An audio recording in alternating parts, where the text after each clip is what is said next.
number of years ago, I was shared a document. Basically, it's an act that has gone through the Canadian Parliament. It kind of fully explains issues that most people would not realize, but these birth certificates. Remember, this is just a facsimile of one that I did out of cardboard. It's not the actual issued one, but this is what they look like. And anyway, so these certificates are quite interesting when you look at the act that I'm going to quote in a second. But we have to realize when we say I'm a Christian, well, that means you belong to Christ. That's why it's important. I know many people are going to split hairs on Yeshua and other terminologies or other ways of saying what they believe to be how you should properly enunciate what we would know as Jesus Christ. But we know the Bible has many biblical names that are written either from the Old Testament from Hebrew into English translated, and we know that we're not really saying those names properly in English as they would be said in Hebrew.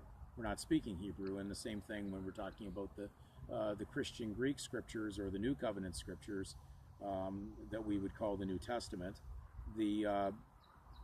There's many names that occur through there again that are written in English that are being translated from Greek into English, and therefore, after close examination on this subject matter, is it okay to refer to Jesus Christ as Jesus Christ? Yes, it is, and you just have to go very deep into the concordances, and you'll see this supported. But there's many that are splitting hairs on this, but the problem is they're not splitting hairs on the legal position they're in. They're still quite content to be trespassing for private gain on Caesar's legal title and complaining about it, that they're not getting their way now, and things are starting to backfire, and pressure is turning up on them, and they're going, how can this happen to us? So certainly there's not a balance there. We want to really look at Scripture. We know that the majority of the world know the name Jesus Christ. So, and it stands for, of course, those that belong to Christ, Christians. So the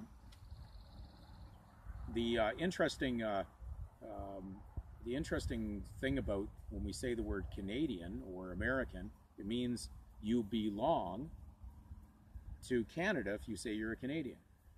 That means you're owned. When you look up the word belong, it means to be owned. So if you say you're a Canadian, then you're owned by Canada. Okay?